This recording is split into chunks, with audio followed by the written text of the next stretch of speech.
All right. Bismillah wa salatu wa salam ala Rasulillah. Assalamu alaikum rahmatullahi wa barakatuh. Wa alaikum salam wa rahmatullahi wa barakatuh.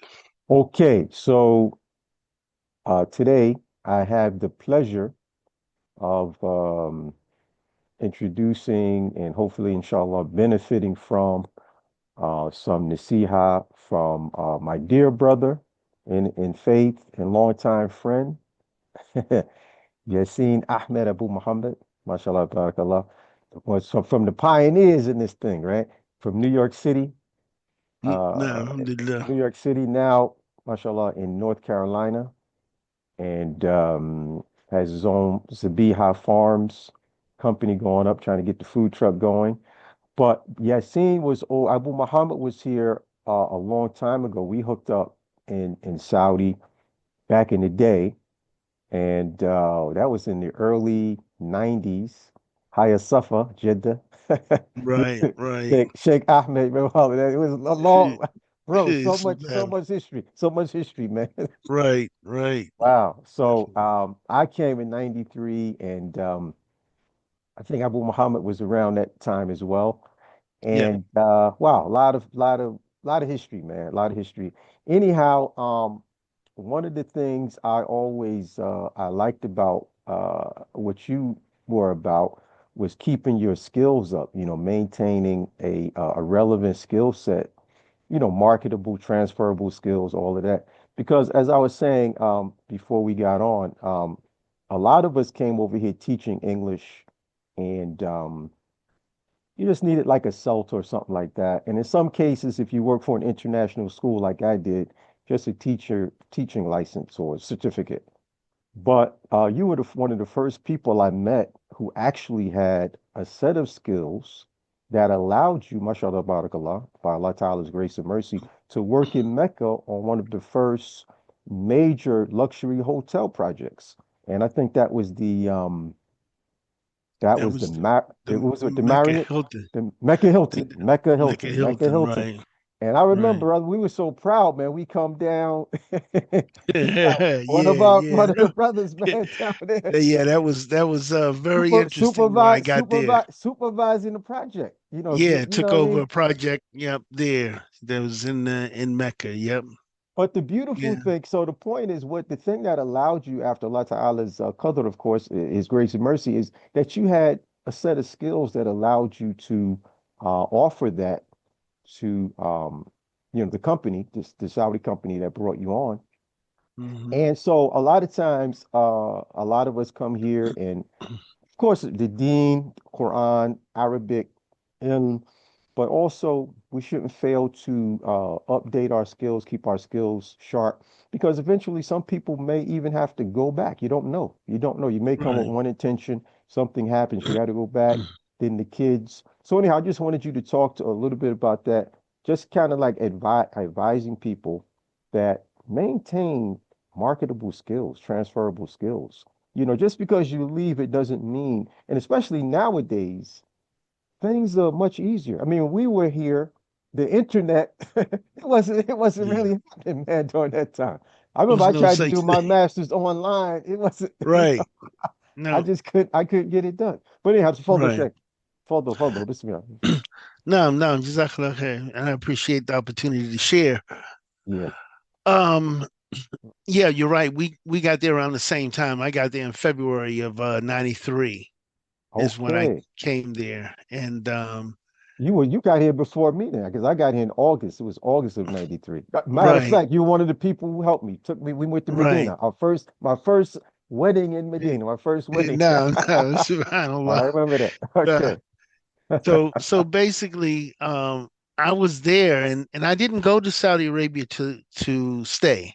I went there Mm, on a mm, business project, mm. and that's another story. That's another podcast altogether. We could talk about that another time. But that project kind of kind of did not go the way it was supposed to go, if I Mm, can say it that way. mm, And I took the opportunity, which is to, because brothers have been saying, Yasin, why don't you stay? you know. Mm, And mm, I looked around, and I was in construction, project management and what have you. And I looked around, I saw cranes everywhere, you know. So, mm, which means they're bringing buildings up out the ground all over the place. So there's a lot of work. So mm, I was mm, like, you know what? I could do something here. And I decided to, a couple of things happened. One, I got married. I married my wife, Aisha, in Jeddah there in mashallah. 93, about Yeah. 2.5 months after I got there. Okay. And and by the way, I was there on a Umrah visa. I was there on an Umrah visa that lasted 4 months because one of the shuyukh there had used his influence to get them to keep extending it for me by 30 Mm, days at a time. mm, But mm, mm. that was Alhamdulillah. interesting. Alhamdulillah. But I ended up getting married and got a job there. One of the brothers took me to some brother Fahad, and they hired me. Um, I didn't even have a resume. I didn't have anything. I didn't bring any. I did not have intentions on staying, but things Mm, were falling into place. One, I got married. Two, because of the way the project that I had come there for had kind of dissolved, I decided I want to stay. If I married a woman from here, I'm going to stay in Saudi Arabia, if I can, uh, because that was one of my goals for many years to live somewhere outside of the U.S. Egypt was a big place, that a lot of mm, brothers were going to Egypt and Morocco mm, and mm, mm, places like that. And so basically, I ended up staying there for that purpose. And I guess when you came along, I probably had a car by then, I think. But I can remember us getting in the cab at some point, and we were trying to. And I was the one who learned enough English to, or rather Arabic, to kind of tell them where we wanted to go. And I remember the brothers would say, "Now, how you learn so quick?" And I say, "I go to night school." For those who would catch it. I say I go to night school, but that was Plus the lady you married spoke Arabic as well, mashallah. She spoke yeah, some yeah, Arabic. exactly, yeah. That's what I meant. That's how I was Oh, learning it. okay. I Oh, wasn't yeah. I wasn't learning it by Sorry about actually that. going to night I school. You a little I slow there, slept on there. that. I I'm get a little it. slow. I'm losing my street awareness, brother. Right, right, exactly. But you know, I often say that those years, and we're talking about 93 to 99, were the best years of my life as a Muslim since I've been Muslim, and before, they were the best years, and it was a lot of things we got to do there, Mm, being with the people of knowledge, learning the Deen. I can remember how many times we walked into a masjid, and there one of the major scholars or one of the big scholars for sure teaching a class there. Like mm. in Tariq Medina, Masjid Malik Saud, they always had, Yes, yes, you Malik know, Saud. That was Shinkiti was there all the time. yeah, Every Sheikh Wednesday, every Shankiti Wednesday. every Thursday, and Wednesday and Sheikh Thursday, yeah. Sheikh Ibn Baz was there a few times, and Mm, Sheikh mm, mm. Uthaymeen and other ulama. You just go there to pray, and boom, there they are. The place is full of Yeah, students, and yeah. it was um, it Mashallah. was Mashallah. in Masjid Al Quds Bijidda on Mm. also on Tariq Medina, closer to my place when I stayed in the building, the Mansour's building there Okay, off of Medina okay. Road. Yeah, Ah. Masjid Al Quds Bijidda, the one with the dome, like Mm-hmm. the Quds dome, Mm-hmm. right? Mm-hmm. Mm-hmm. And there was classes there all the time. MashaAllah, one of the shuyukh who was the son of the um, major, I forget the sheikh's name, but he was the Qadi of the country. He was the major, like the supreme um, judge of the country at that time. His son used to teach there. But anyway, back to what it was like there and my skills and the reason why I left. That kind of leads to that. I worked a number of different jobs there. I was project manager, executive manager for one company, and then I ended up on my way out. Because they were cracking down on the ikamas, Ah, okay. Yeah. Saudiization. That Yeah. was going on back then. And in my Mm, passport, I was Mudir Mutajir, Tajari, Mudir mm. Tajari, Daddy, training yeah. manager, Okay. which fell under, didn't that didn't have anything to do with managing construction projects and things like so. I had to find something that fit. And I ended up working for a company called Bin Laden Tashkil Wasiana. They were running the Oh, shipyard at that time. I If you remember remember. when I I went to the remember. I shipyard. remember your work. Yeah, that was another set of skills you had that was Right, right. And transferable. so MashaAllah. I ended up working in under the finance department because I was the manager for purchasing and stores, which was under Oh, finance, which fit yep. my e-commerce description, right? So Good, good, that's what I good. Yeah. did the last 2 years I was there, and Hmm. it was a very it was yeah that was an experience. I learned some things on that job working at the shipyard, Working down at and the I had port. a Yes, you working at the Islamic Jeddah port. I yeah at the remember that. seaport. The That's Mina, right. the seaport. Mina, yeah, the And I Mina, had yeah. about seven purchasers working under me, Hmm. and I also ran the stores department, which we had about 4 or 5 guys that worked in the storage department, and so that was interesting. That was interesting. Mm-hmm. Yeah. And so I finally decided after some of our brothers came over, if you remember, our brother Omar Nasser came over, and Oh, he was and another one. He was another one that had a set of right, technical skills. right. IT. Yep, that's right. So what happened with Omar Yeah. Nasser? That's an interesting story because alhamdulillah, we invited a number of brothers over, Mm-hmm. and he was trying to get over. I met him in Jersey. I went to when I one of the Mm-hmm. trips back to the States. And I told him send me his resume because he had a good set of skills. His skill He set was did. That's right. IT, and he had a IT. Yep. broad area in telecommunications and networking. He was Good. Yep. so. I we was kind of going around talking to different people, trying to get him on big companies there. Mm-hmm. And he ended up getting on the company with which I had my project with. I started a company with them Saleh Soraya from Soraya Furniture Factory down there, right? And he Mm-hmm. was doing with um, adding their equipment to the network so that they could monitor it from a network operations center. And he was doing the network for them and some more stuff. Probably I didn't understand at the time, but I realized I was like, dude. He came off good. I said, I need to get back and learn me some IT Because skills, he had a really good contract. Remember that Oh he had yeah, a nice yeah, housing, exactly. nice salary. Definitely more Yeah, than it. that's right. Definitely making more than the English language teacher. Yeah, yeah, no doubt, That's right. Just a second.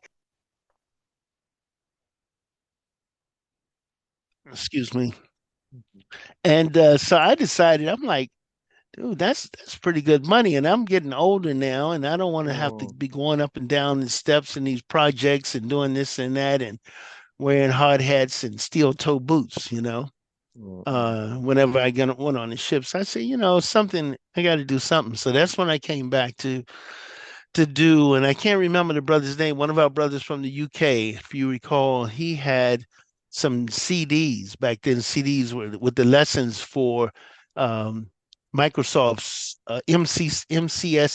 MS, well, Microsoft Certified Systems Engineer, mhm, MCSE is right mhm, certification, which was hot in mm. 1998, 99. It was hot, but by the time I got back here and Mhm, got my feet, settled in because I had family, the wife, the kids. And here it is 2000, almost 2001, and mm, it was saturated. It wasn't what it was. So I ended up deciding with an open course to do telecommunications, mm, central office and telecommunications technician training.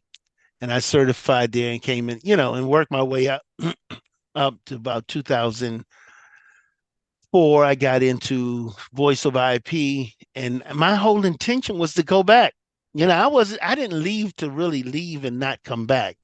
mm, And you and I both know we have situations where brothers came there and went to school, and they take what is it, a sabbatical? They want to go back. They got to take care of some things back home. A lot of them never made it back, because mm. life you get caught up, You get and that's caught what up. that's what happened to me as well. I came back and it took me so long, and it was what it was almost 15 years before I came back to visit. I started So, coming in yeah. 2015, I think 2015, 2016, something like that.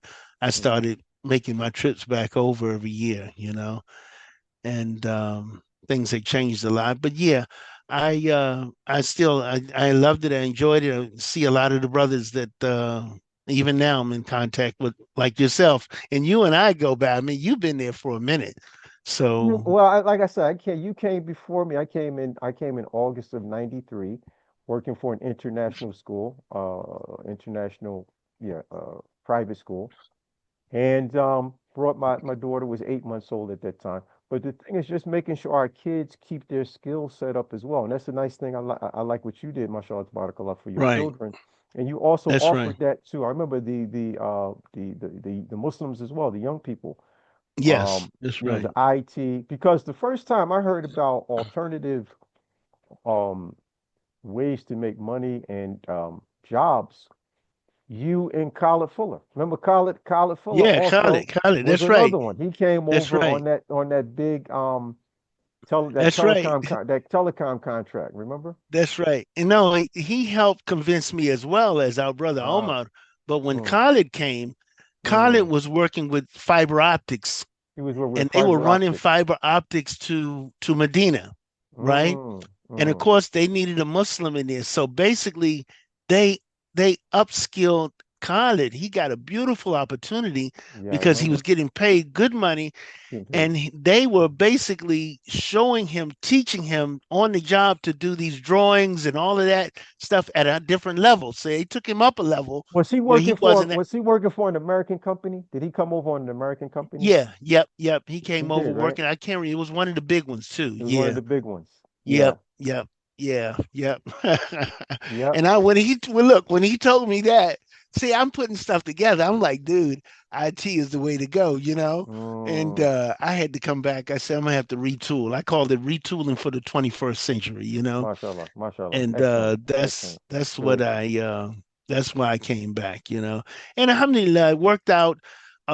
What worked out was that I actually got to retool and get into the industry, and I've been working in it now since 2001, right?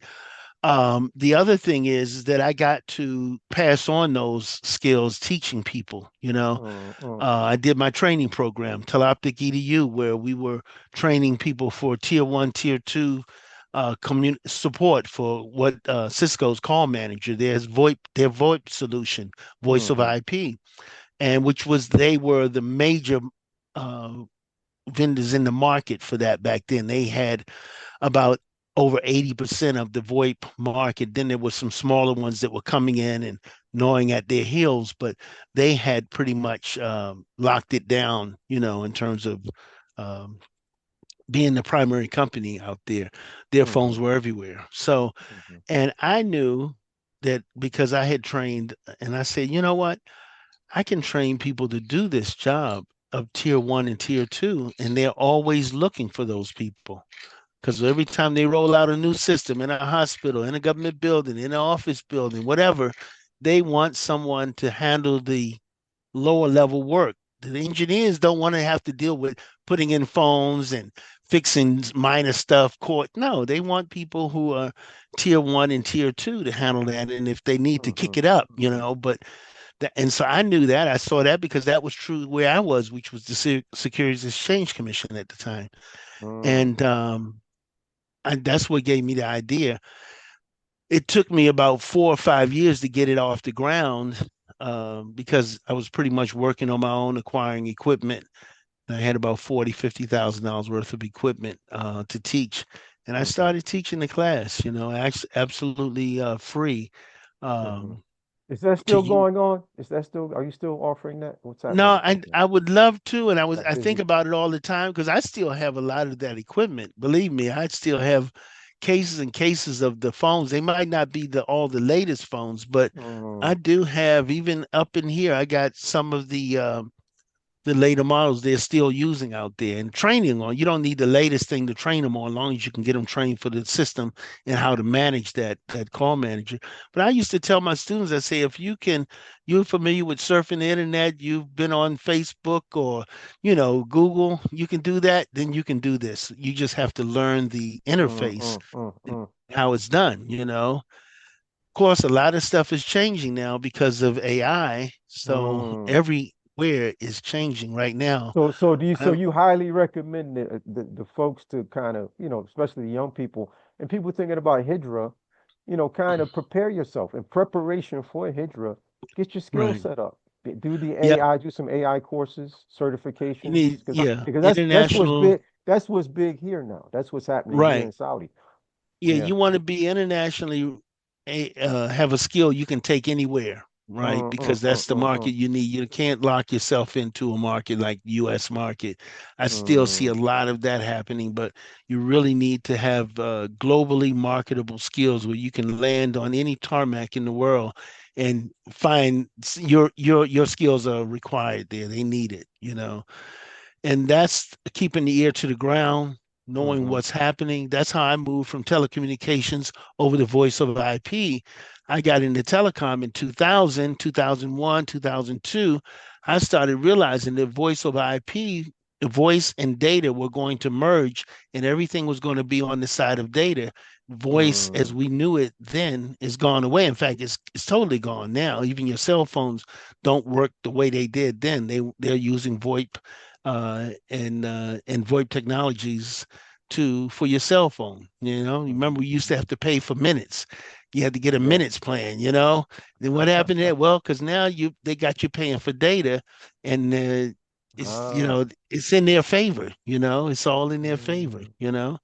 mm, And okay, and they're making more money, and you're footing the bill. you know, okay. that's how that works. But when I saw what was happening and I said, you know what, I need to start learning VoIP, this voice of IP, and I started delving into it. And by 2003, I actually was working with it a little bit. In 2004, I 2005, I actually started a job doing. That's when I jumped into the industry. Okay. 2005. And I didn't leave because it was just, good Mm-hmm. money and the training, the jobs aren't hard. I'm still doing in that area. I'm still doing VoIP or Okay. what they call now unified communications. Working from home, working for a government contract. Um, so it's the work is not hard. I don't Mm-hmm. want to say that too loud. you know, they pay you well, and MashaAllah. I'm working from home. Those are three. And the thing is that, as you know, maybe I don't know what effect that had in Saudi, but Mm, before COVID, there were remote jobs out there, but mm, COVID put it into overdrive, and now it's a lot of people refusing to work on site. They're like, nope, I'm not going to take that job, and they expect to work remotely. mm-hmm. And some people are working able to carry two jobs remotely, Mm-hmm. or Mm-hmm. a job and a half, and so they don't have to leave the house, and so people got spoiled, including myself. I don't I would not like to go back in the office. Mm-hmm. Mm-hmm. And because of the nature of my job, it's unlikely that they would require me to go back in the office because Mm-hmm. it doesn't make sense. From wherever I am, I can work. And if I go there to the office, I mean, likely, which would be Durham, North Carolina for me, Mm, I would not likely be doing any work at Durham. I'd be working all over the United States to other networks. okay. And so it doesn't kind of matter where you are. And Mm-hmm. and also it's a skill that you can work on into your later years. Mm-hmm. Good, good. Yeah, because a Because lot we of had it. times we see people coming, they come because like I said, now, especially if you're talking about leaving, coming to Saudi, you want to go to GCC, you can come on a good contract, but you have to have You have to have the skills and the knowledge that they're looking for now. They're no longer looking for English language teachers. A lot of those Right. centers have closed down. Somebody just, one of the brothers just sent me a message. Any jobs for teach? No, that's gone. Because now you have Saudis that are competent enough in English, right? Unless you get on with a military contractor, and even those jobs are scarce. They're very scarce now. You know, and when I say military contract, I'm talking about teaching English. Unless you have Right. unless you're former military and you have a particular set of skills or knowledge, like in logistics, I told you before, ops, supply, something like that. If you're coming over trying to teach English, that is very difficult now, very scarce. So certainly people have to. So look, so we got about 5 minutes. So closing it out, what would you say? Just closing it out. What's your final little hit there? Of course, we have to gonna have to do another video. But go ahead, Fadl Yeah. Sheikh.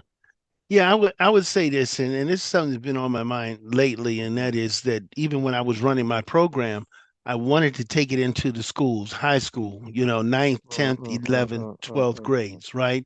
And teach and by time each grade is complete, that student would have one or two certifications Islamic and do schools, in Islamic schools over there. Yeah, yeah, they said, and yeah, do and then so. do internships Hmm. during the summer, get them in Good, internships, good. right? And by the time they graduate, literally, by the time they graduate, they can be Hmm. graduating into jobs at 80, 90, and $100,000 because Mm. they would have the skills. Yeah. They would have the skills that would command that. And so we would be teaching not just AI, but related areas too. So they'd be more like technologists because they're going to have Hmm. by the end of 4 years should have at least five or to eight certifications, right? Mm. In different areas. Some of them will be complementary. Some of them will be on the periphery in terms of they might be AI, but they'll also know how to do coding and network and add things to the network. They'll have be rounded. Hmm.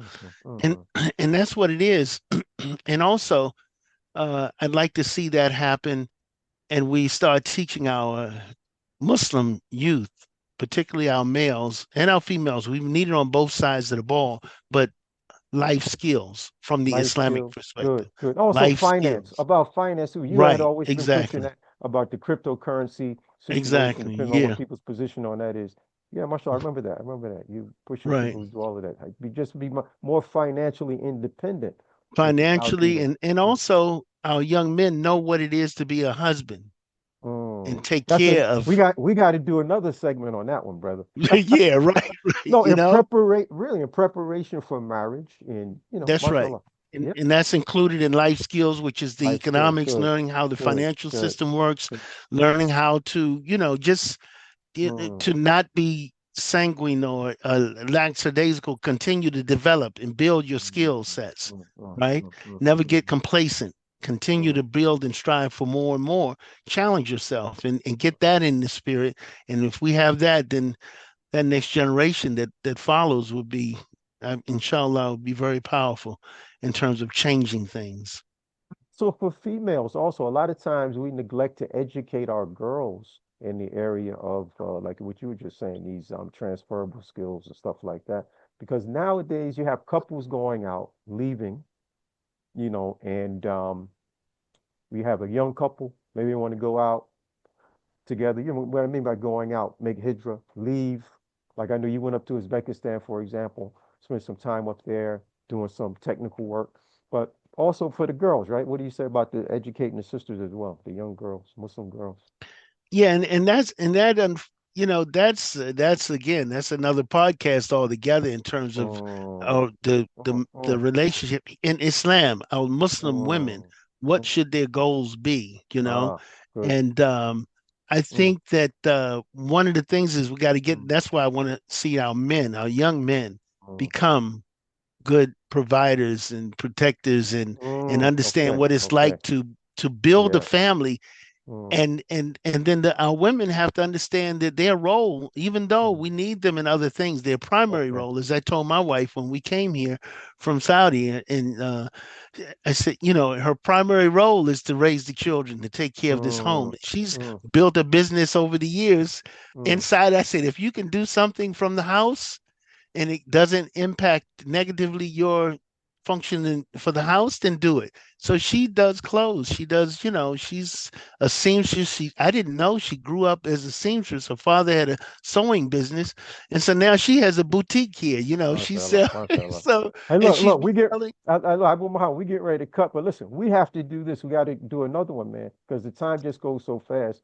Or maybe I need to pay for more time or something. So like the free, I got the freebie going on right now. No, But no, listen, man, I hey, just want to say thank you for your time. I know it's late over there.